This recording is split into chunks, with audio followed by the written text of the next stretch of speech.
할렐루야. 예배 자리에 나오신 여러분들을 주님의 이름으로 환영하고 축복합니다. 오늘도 하나님의 귀하신 말씀이 저와 여러분 또 인도하는 그런 시간 되기를 소망합니다. 오늘은 소선지서 두 번째 시간 요엘서 말씀을 가지고 우리가 어떤 은혜를 구하고 어떤 은혜를 찾아야 될지 말씀을 나누기를 원합니다. 요엘서의 배경은요, 도표를 한번 보시면요, 이스라엘 백성이 솔로몬 이후에 북쪽 이스라엘과 남쪽 유다로 이렇게 나누어졌습니다. 두 개의 나라가 되었죠. 지난주 나눴던 호세아는 북쪽 이스라엘을 향해서 외쳤던 선지자이고, 같은 시기 이제 유다를 향해서 외쳤던 선지자가 오늘 요엘 선지자입니다.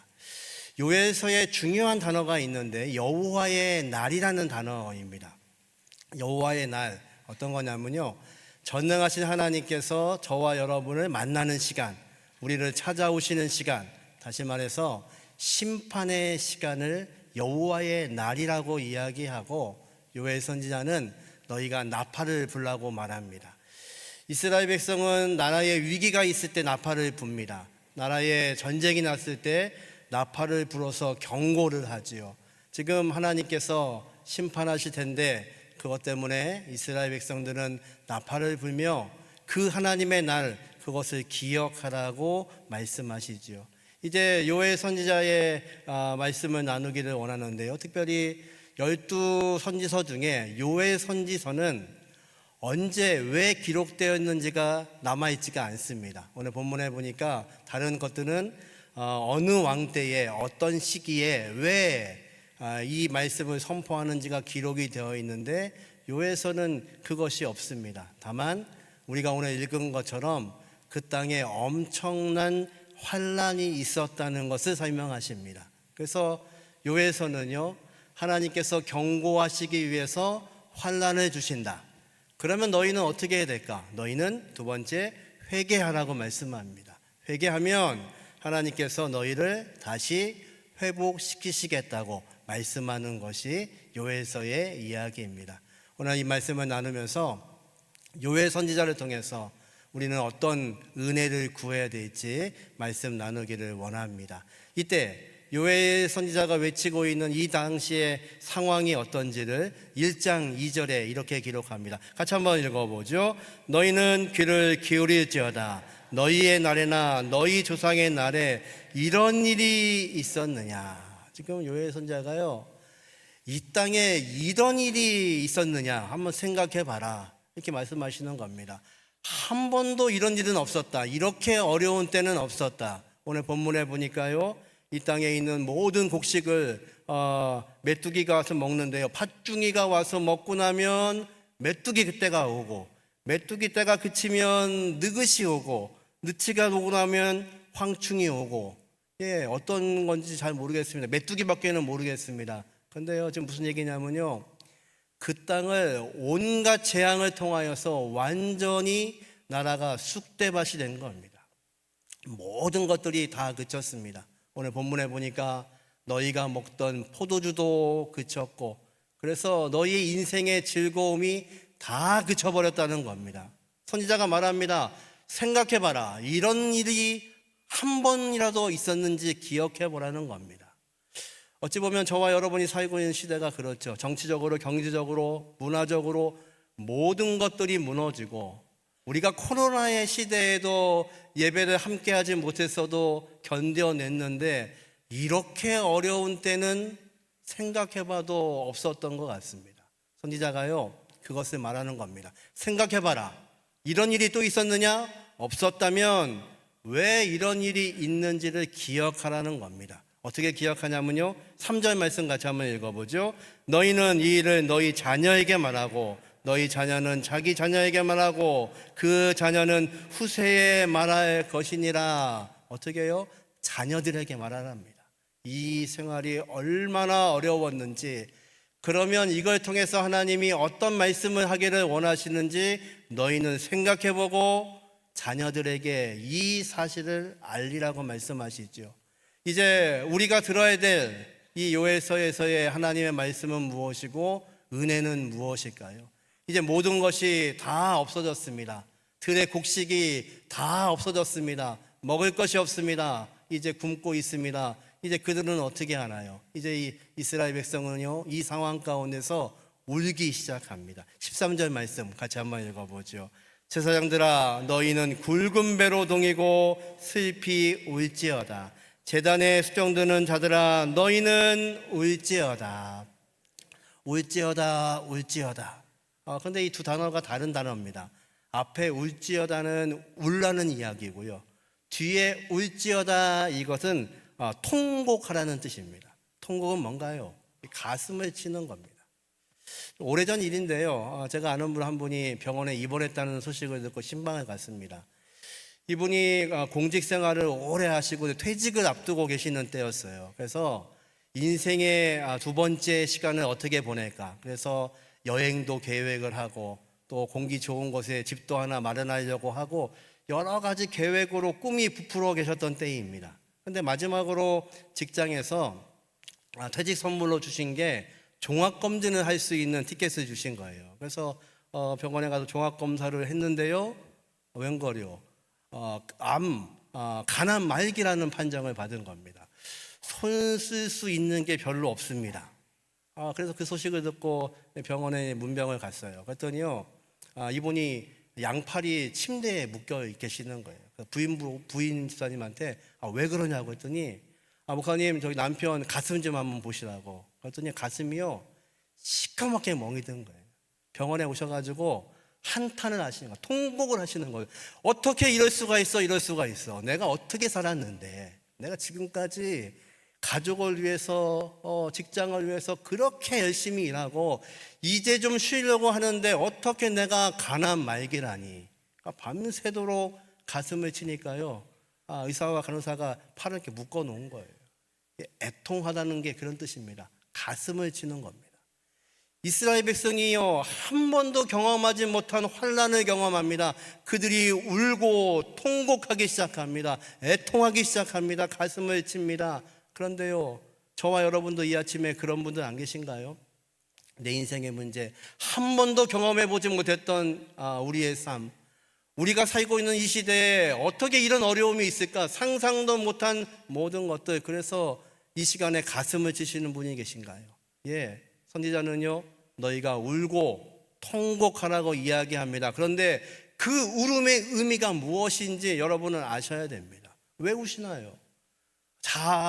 내 자신을 보니까 슬프신가요? 이 문제가 있어서 어떻게 살지 앞날이 캄캄하신가요? 경기가 어렵고 나라가 어렵고 어떻게 될지 알지 못해서 답답하신가요? 지금 선지자는요, 울라고 이야기하지만 이 울음의 의미를 정확히 알지 못하면 안 된다고 말합니다. 어떻게 울어야 될까요? 선지자는요, 14절에 이렇게 고백합니다. 같이 한번 읽어보죠. 너희는 금식일을 정하고 성회를 소집하여 장로들과 이 땅의 모든 주민들을 너희 하나님 여호와 성전으로 모이고 여호와께 부르짖을지어다. 아멘. 여호와께 부르짖을지어다, 똑같이 울라는 단어입니다. 그런데요, 이 울음은 다릅니다. 너희 번민으로 울고 있는 것이 아니고, 내 인생의 모든 게 무너져서 우는 게 아니고, 더 이상 밭에 소출이 없어서 우는 것이 아니고, 전능하신 하나님 앞에, 어떻게 내 생애에 한 번도 경험하지 못한 일이 있다면 전능하신 하나님 앞에서 무엇을 말씀하실지를 들으며 그 앞에 무릎을 꿇으라는 말씀입니다. 여러분, 이 아침에도 우리의 가슴을 치며 통곡하는 분이 계시다면 전능하신 하나님 앞에서 울부짖게 하시는 은혜가 있기를 주님의 이름으로 축원합니다. 은혜는 무엇이냐면요, 하나님 앞에서 울 수 있는 것이 은혜입니다. 왜요? 우리의 문제를 들으시는 하나님이 계시기 때문에 그렇죠. 시편 50편에는 말씀합니다. 환난 날에 나를 부르라. 내가 너를 건지리니 내가 나를 영화롭게 하리라. 믿으시나요? 아멘. 근데 뭐라고 하시냐면요, 환난 날에 나를 부르라. 통곡하고 애통하는 그 시간에 전능하신 하나님께 부르짖으라. 그러면 내가 너를 구하리니. 여기까지는 이해가 됩니다.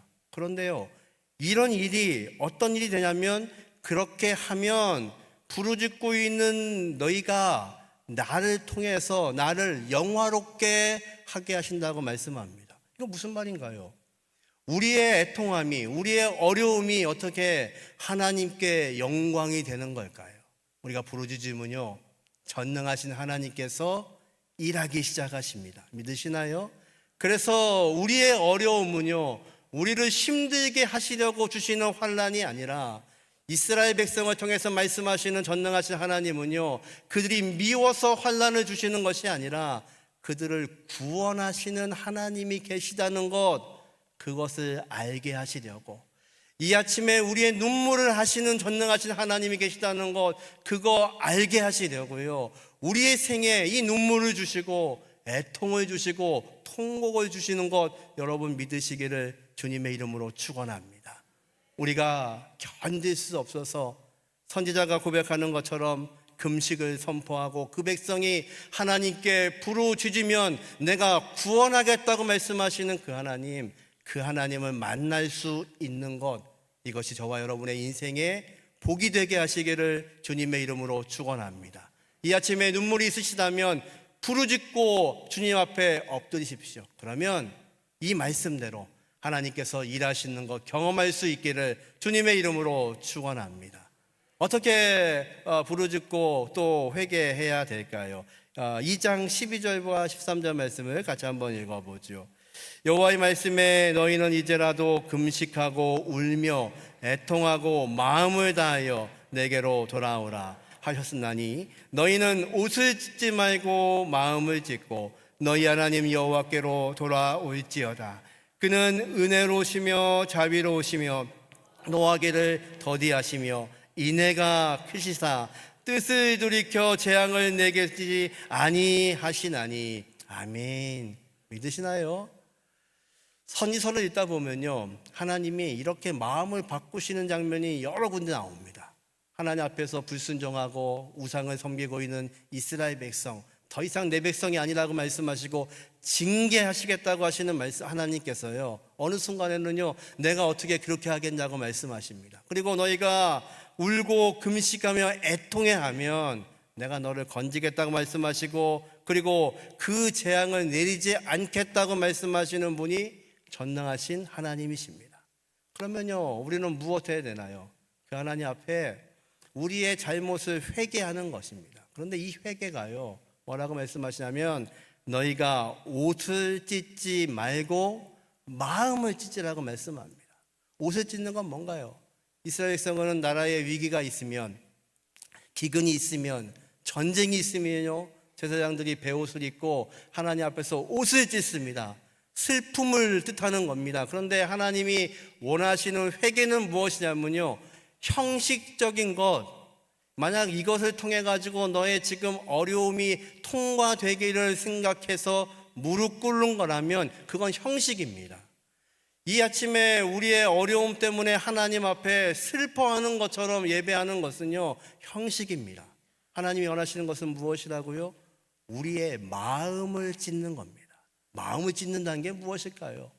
전능하신 하나님께서 호세아 선지자에게 말씀하시죠. 너는 가서 음란한 여인, 창녀, 그 고멜과 결혼해서 살라고 말씀합니다. 여러분, 호세아가요, 하나님이 말씀하셨기 때문에 하기 싫은데 억지로 그 음란한 여인과 살았을까요? 아닙니다. 호세아는요, 사랑할 수 없는 여인이지만 그 여인을 끝까지 사랑한 겁니다. 마음이 없이 사랑한 것이 아니라요, 정말 마음을 다한 겁니다. 형식으로 사랑한 게 아닙니다. 하나님이 하라고 하시니까 한 거 아닙니다. 정말 마음을 다하여서 그 여인을 사랑합니다.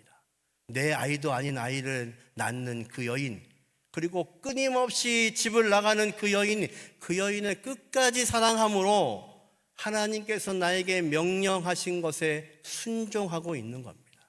호세아, 이름의 뜻이요, 저 백성을 구원할 자, 바로 예수, 똑같은 이름의 뜻을 갖고 있는 사람입니다.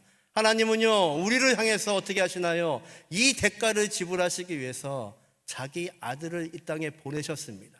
예수님이요, 하나님이 지라고 하신 그 십자가를 억지로 지셨나요? 아니요. 저와 여러분을 사랑하셔서 그 십자가를 지십니다. 왜 지셨나요? 하나님이 우리를 사랑하는 것을 아셨습니다. 그래서요, 주님도요, 하나님이 사랑하신 이 백성을 향해서 내가 사랑함으로 그 십자가를 지신 것이 예수님의 순종이셨습니다.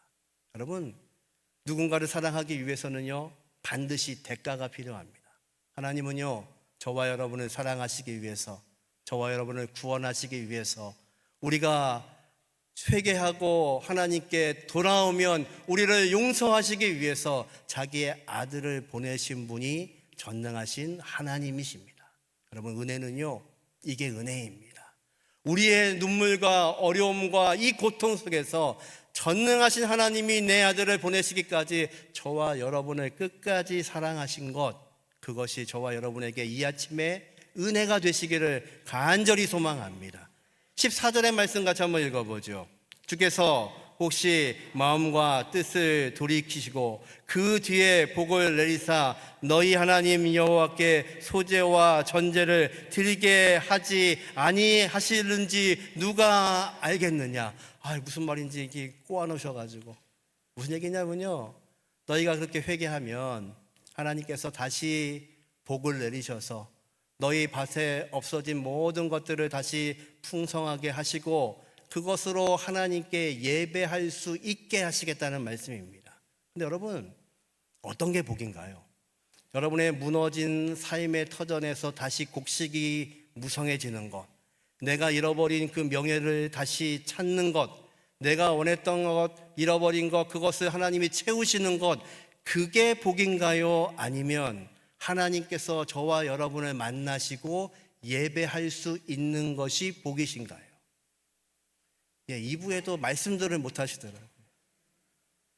이 구절은요, 이런 겁니다. 하나님이 너에게 복을 주셔서 다시 회복시키시겠다는 말씀이 아니라 진짜 복은 너희가 회개함으로 하나님께서 다시 성전 문을 여시고 너희의 예배를 받으신다는 겁니다. 우리의 예배를 받으시는 그 하나님과 함께 예배하는 것이 인생의 복이라고 말씀하시는 겁니다. 여러분, 저와 여러분의 이 아침의 복은요, 우리에게 눈물이 있고 아픔이 있고 고통이 있음에도 불구하고 하나님 앞에서 순종하며 회개하여 하나님의 자녀가 된 우리를 만나시는 전능하신 하나님, 그래서 우리와 교제하기를 원하시는 그 하나님, 고멜 그 여인을 사랑하라고 말씀하신 그 말씀에 이 호세아가 그를 열심히 사랑함으로 하나님과 우리의 사랑이 어떤 사랑인지를 말씀하셨던 그 하나님께서요, 저와 여러분과 관계를 유지하고 관계를 다시 맺기를 원하시는 겁니다.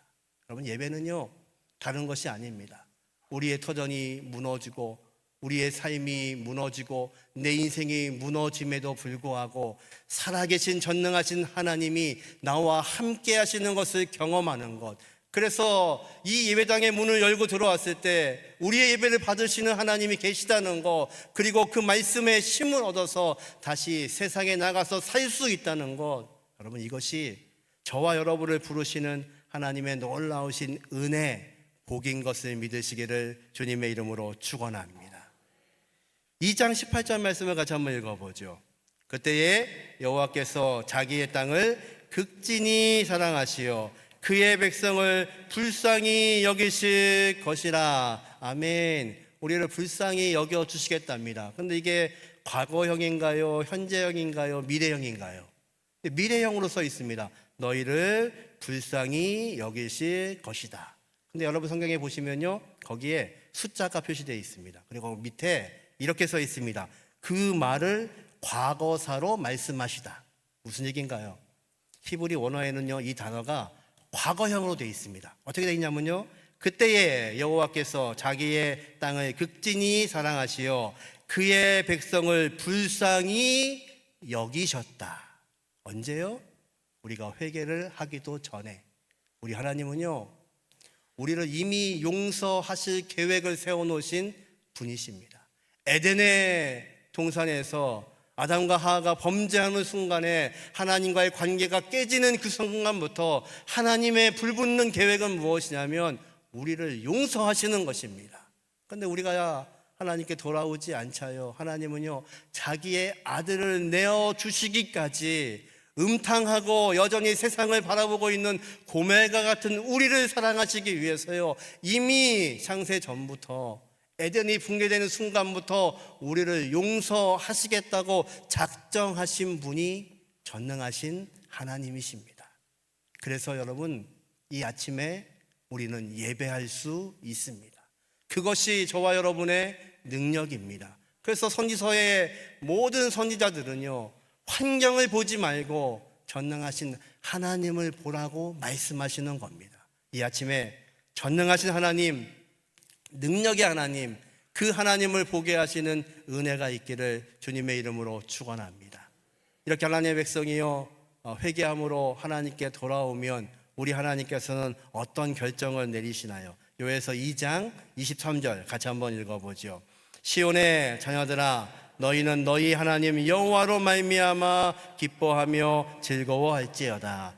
그가 너희를 위하여 비를 내리시되 이른 비를 너희에게 적당하게 주시리니 이른 비와 늦은 비가 예전과 같을 것이라. 아멘. 이른 비와 늦은 비를 우리에게 다시 주시겠답니다. 이른 비, 이스라엘 백성은 우리랑 환경이 다르죠. 이스라엘 백성은요, 이 이른 비가 언제 오냐면 10월 달에 옵니다. 10월과 11월. 그때 비가 와야 이 사막의 딱딱한 땅들이 부드러워지기 시작합니다. 그러면 그때 그들은 씨앗을 뿌릴 수가 있어요. 그리고 늦은 비가 한 번 더 옵니다. 3월과 4월, 지금쯤 비가 또 한 번 옵니다. 그 비가 와야 이제 곡식을 추수할 수 있게 됩니다. 근데 오늘 하나님 뭐라고 하시냐면요, 이른 비와 늦은 비를 너희에게 적당하게 주신답니다. 적당하다는 것은요, 양을 말하는 게 아닙니다. 비 많이 주시면 홍수 나고 적당히 주셔야 우리한테 좋죠. 그 양이 아니라 이 적당히는 가장 완전한 때라는 뜻입니다. 하나님이 언제 우리에게 비를 주시냐면요, 가장 완전한 순간에. 저와 여러분이 이 아침에도 고통스럽게 가슴을 칩니다. 왜요 하나님, 나에게 왜 이런 어려움이 있나요? 왜 이렇게 사막을 걷는 것처럼 가라고 목마르고 힘이 드나요? 왜 비를 안 주시나요? 하나님이 언제 비를 주시냐면요, 가장 적절한 때에, 저와 여러분을 구원하시는 가장 적절한 때에, 저와 여러분을 살리시는 가장 적절한 때에 이른 비를 주시고 또 늦은 비를 주셔서 우리의 삶을, 영혼을 추수하시는 분이 전능하신 하나님인 것 믿으시기를 주님의 이름으로 축원합니다. 그래서 이 아침에도요, 우리는 문제가 있음에도 불구하고 문제를 바라보고 고통스러워하지 않습니다. 왜요?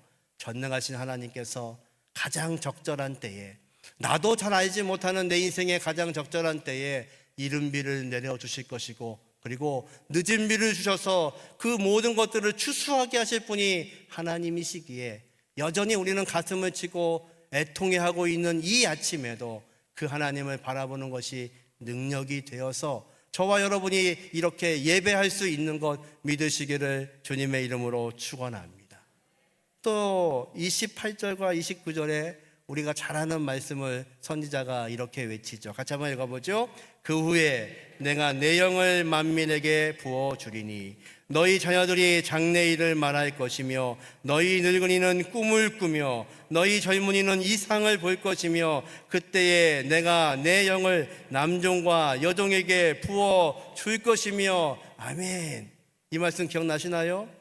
성령을 기다리라고 하시는 주님의 음성을 듣고요, 120여 명의 성도들이 두려움으로 마가의 다락방에 모여 있습니다. 그런데 예수님 말씀하신 성령이 임했습니다. 그러자요, 두려움에 떨던 이 제자들이 나가서 여러 나라의 방언으로 말씀을 전하기 시작합니다.